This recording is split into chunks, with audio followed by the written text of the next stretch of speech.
Hi, I'm Deborah. And I'm Lawrence. And in this video is aimed toward people who don't actually have clinical depression, but during the holidays are suffering what's called holiday depression or the holiday blues. And this comes about from a few different reasons, and it's something that can take a lot of people by surprise, especially if you have no experience with depression. Right. If you don't have any experience with depression, combined with the fact that the holidays, everyone is supposed to feel happy and we're getting stuff. We're having a good time with family. So the things that can contribute to the holiday depression are like expectations of the holiday that are really high or based on childhood experience. Hot chocolate's not working out. No, it's hot. Oh. In any case, as we were saying, I mean, as a child, you know, you didn't have to worry about anything. You didn't get gifts from your parents unless, like, they were really weird. Yeah, and I mean, maybe you had to help with the cooking, you know, like stirring something. Or maybe, like, put up the tree. Yeah. So, you know, if you think about it, you didn't have bills to think about it. You didn't have to worry about where the money was coming from for presents. You know, your whole holidays were centered around basically being given things.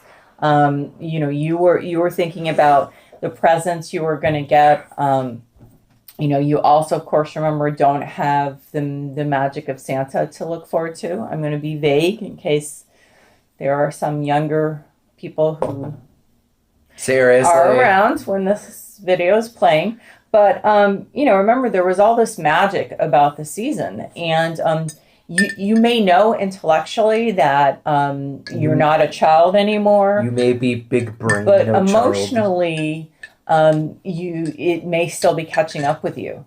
So now you're the one who has to find the money for the gifts. You're the one who has to possibly host. And oh, God. I mean, we hosted Thanksgiving just recently. That was hell. It's a lot of work. So it's a lot of work. And remember, Christmas is a bigger holiday. So in the past, when you were, you know, a child, teenager, a college student, you were just, you know, either helping out. I know that seems like it was pretty rough for you. But you know, you didn't have to do the planning. You basically just had to show up and help out. So, you know, if you're the one doing the planning and, you know, facing all the work and everything, then, you know, remember, you've got a completely different point of view. And there's a lot more stress. So it's definitely a different experience, the holiday season. So I think the thing to do with you know, these expectations is, you know, especially if you're adjusting to an adult Christmas, is just to recognize that it's a different experience, you know, that here are the expectations of that we get from basically everything, holiday movies and all this stuff. And we'll talk a little bit about, later on in the video about how to make your own kind of Christmas. But I think it's just to adjust, you know, maybe mourn the you know, the way things used to be a little, but just to realize that this is, you know, it's your Christmas, and you're gonna make it the best for you and your family, and you know, things are going to change. The next thing that you might want to look about and see if this is a factor in what's causing your Christmas depression, holiday depression, is the commercialization of the holidays. Now, this is something that has been going on literally for over 100 years. And of course... Continue. And, you know, of course, it can make us pretty depressed. It seems to really cheapen the holiday. You didn't. Okay, continue. It seems to really cheapen the holidays. And the fact is, this is always going to be there. So you can't, I think there was, I think this was actually in the Charlie Brown Christmas. Linus said something along these lines, is basically, this is they're going to be selling those big shiny aluminum Christmas trees. That was what Lina said. This isn't actually, I don't think they actually Linus. sell aluminum Christmas trees anymore. Who would sell one? Well, this was First of all? from the 60s. What, like the 60s. like the little needles are metal. The whole thing. No. So it's just Yes, like a metal. they did those, but anyway. That's stupid. First of all, I mean, we have a plastic and metal one, so I guess we He's can't only judge. seen a Charlie Brown Christmas, I think, once. So No, but here's the thing: he's not we have a familiar with metal and plastic one, so I mean, we can't say anything. Okay. We used to have a real one when I was a kid growing up, but they're like $150 now. As in me. Yeah, when I was when I was a kid raised- growing up, and then before we moved here to California. By the way, do you like the California winter weather? Actually, we're not Yeah. winter; it's fall. We don't get snow. Same We get rain. Yeah, we're in the middle of California. We don't. But yeah, Christmas and the holidays and everything is very commercialized. In other words, there are forces out there that are working to commercialize Christmas, but that isn't all there is to Christmas and the holidays. So there are a lot of different things that you can do to highlight the non-commercial aspects of the season.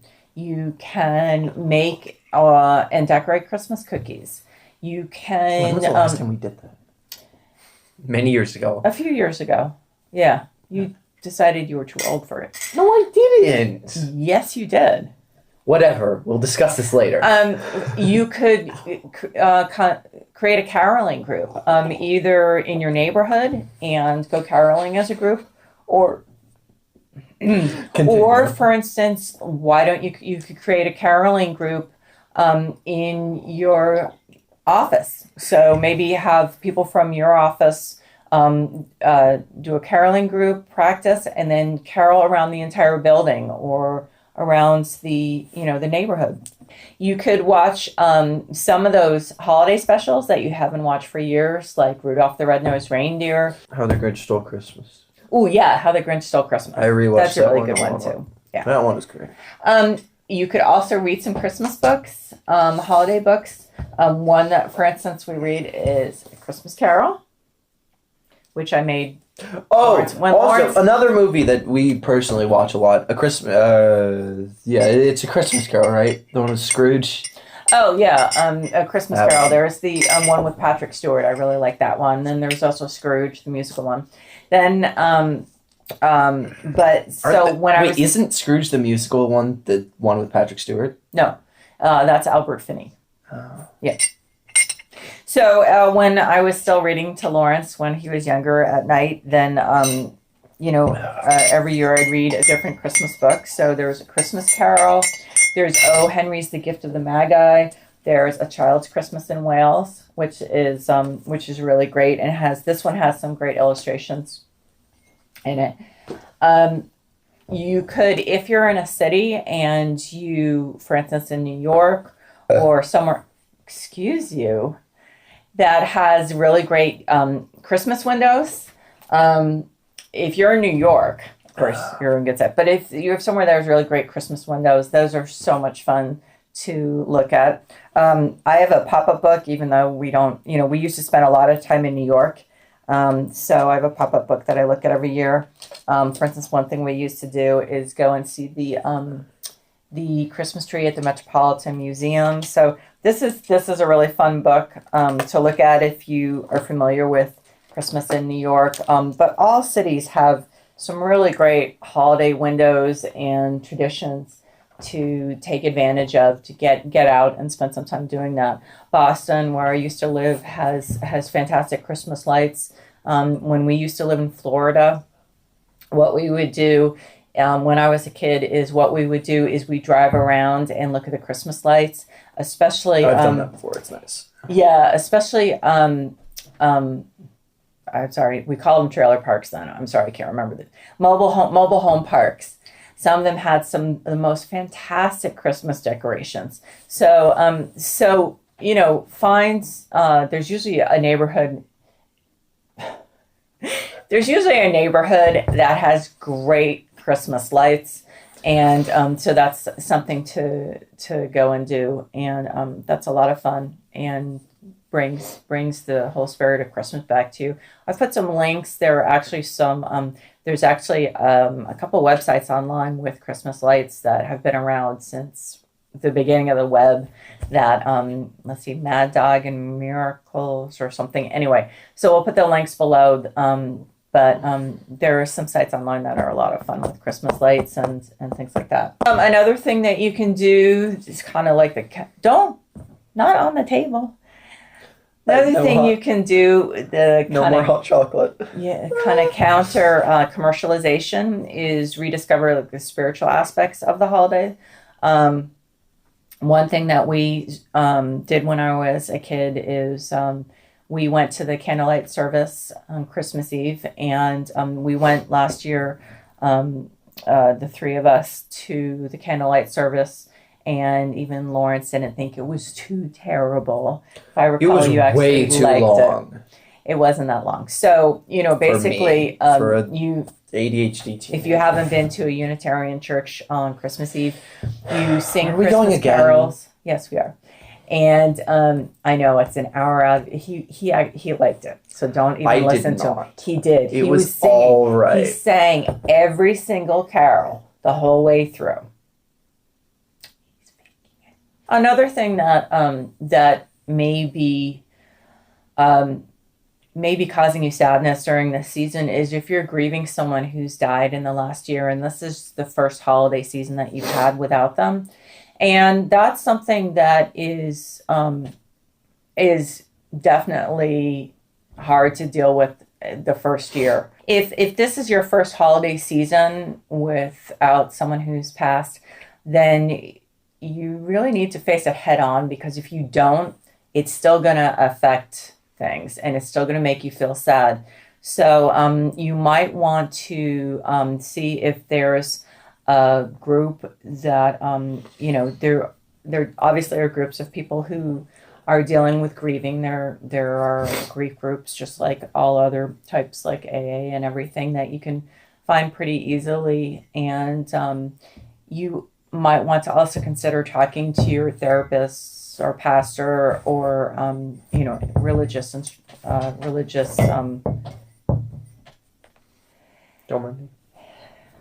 Your religious counselor about this, and just understand that this is obviously completely normal, and it may be surprising you, because if the person died a while ago, you may not realize that this time of the year is going to be harder than maybe it has been for the past few months.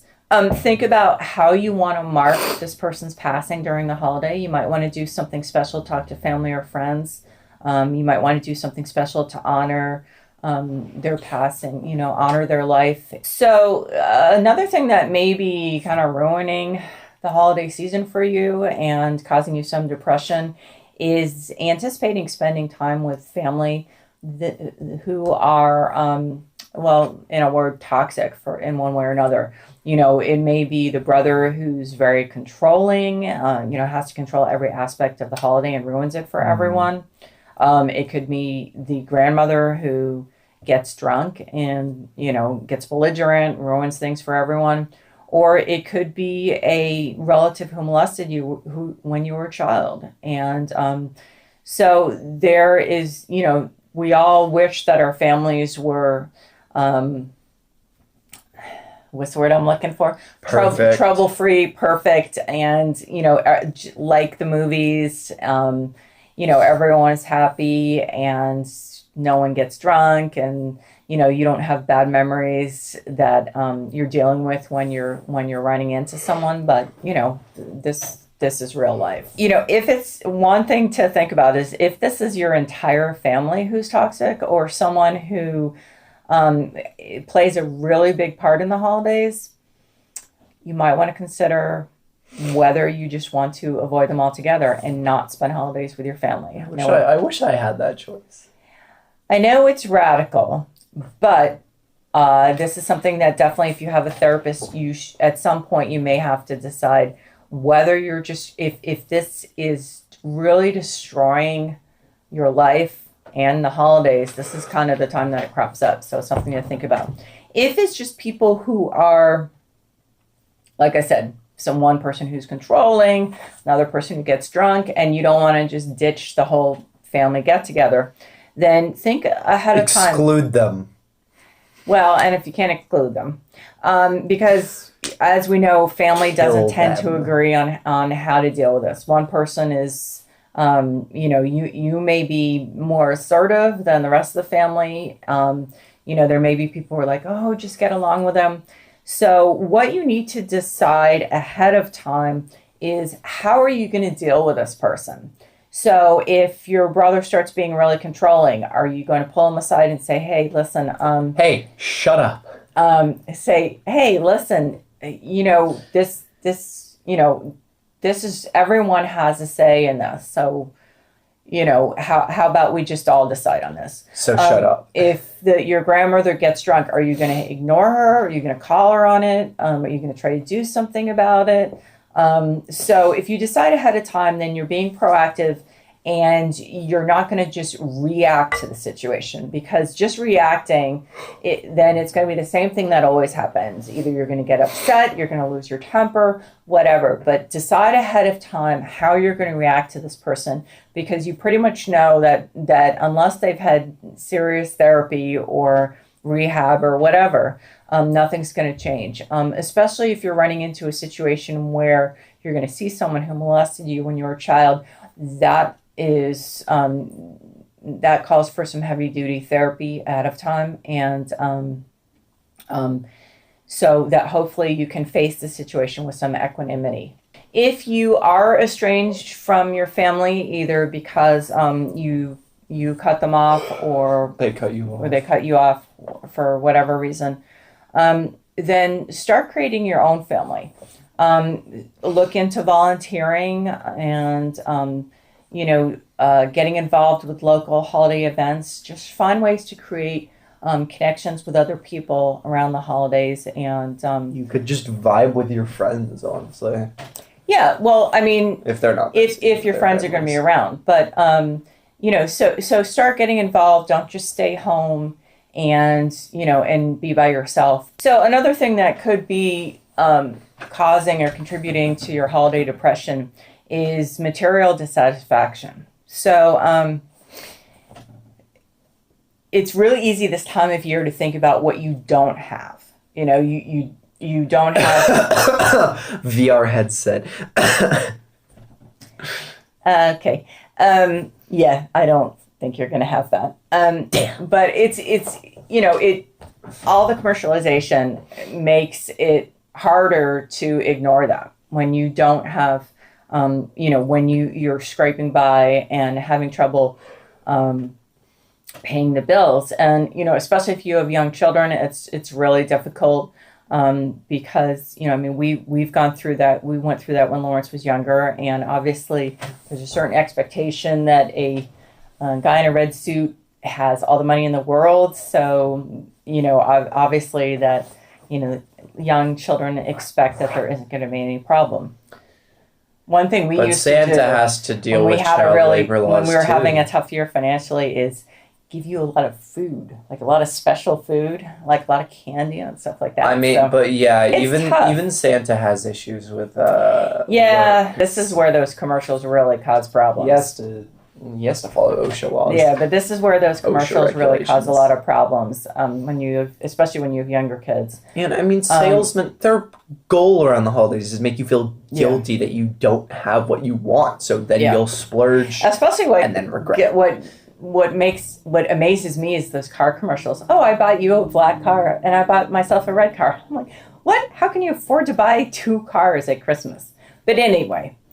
So it's very easy to say, oh, that would be nice to buy 2 cars at Christmas. We can't even afford 1 new car. But let's face it. Again, this is, people are selling you things. They're supposed to be selling you things, but you don't have to buy into it. Okay, so the holidays is about so much more. And so the thing is really to focus on that. And one book that really helped me a lot over the years is called Unplug the Christmas Machine. This is a really old book. This is from the 90s. A complete guide to putting love and joy back into the season. So not possible. What these 2 women actually did is have a lot of workshops on how to find how to bring joy back into the season. And so some things that they help, there are a lot of exercises in here to help you figure out what is important to you about the holiday season. So I really recommend this book, and it has helped me over the years focus on what's important to me. And I especially recommend it for moms who inevitably end up in the position of basically having to do it all. I think things have changed to some extent, but I think it still ends up that way. So especially if you're one of those people who also promises too much, basically signs up for everything and puts obligations on yourself during the holidays, it's a good book.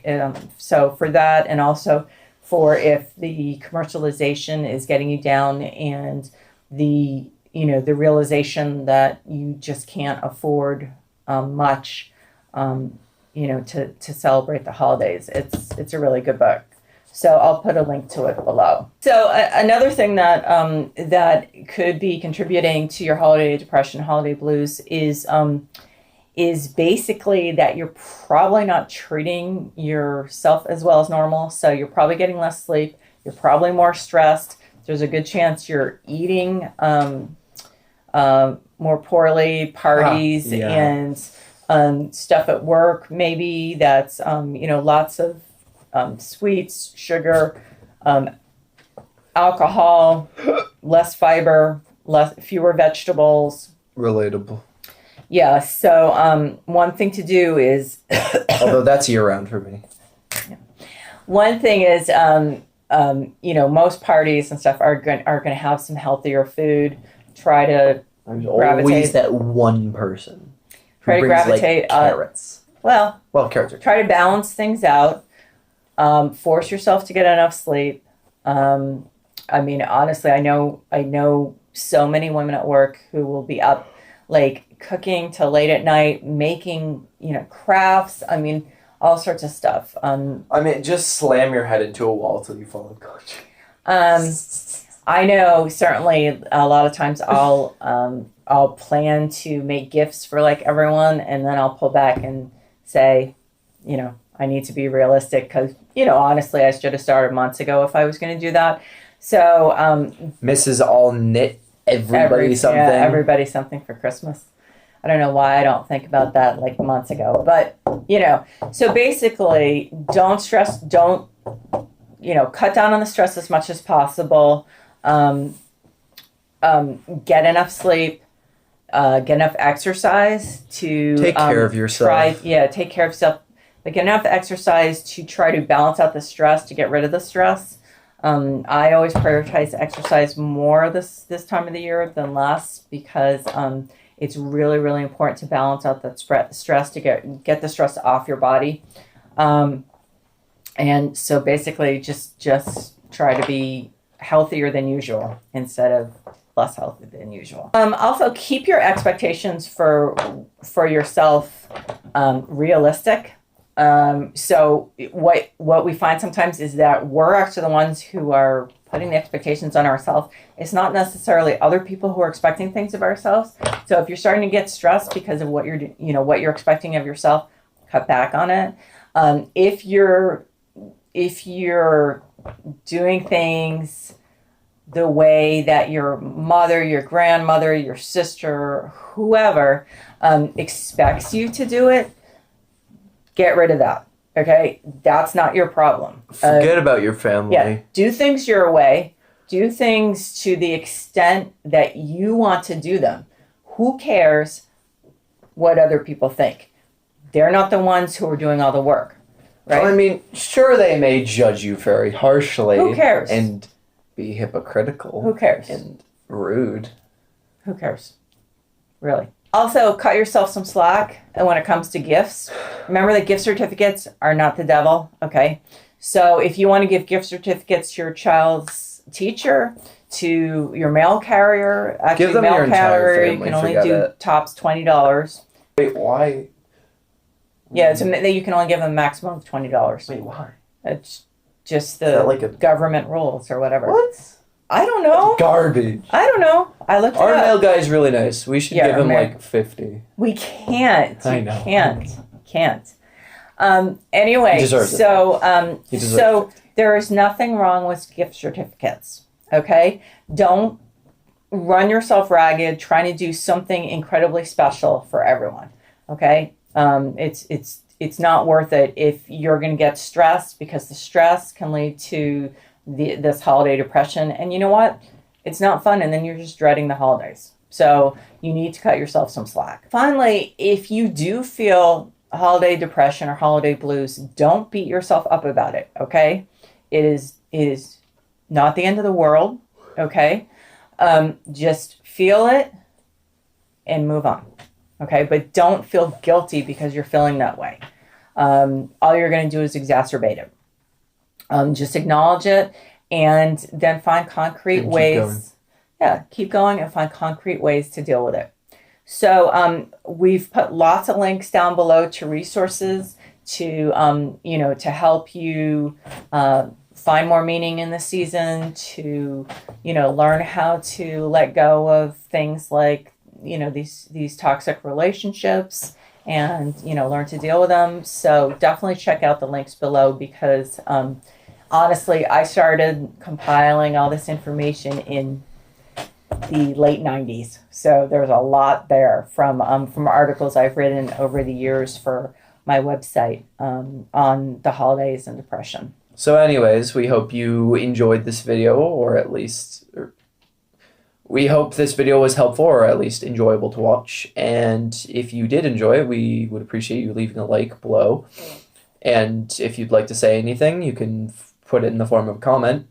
And if you enjoyed this and would like to see more content similar to this, you can subscribe to the channel to see exactly that. We hope you have a nice day. Take care.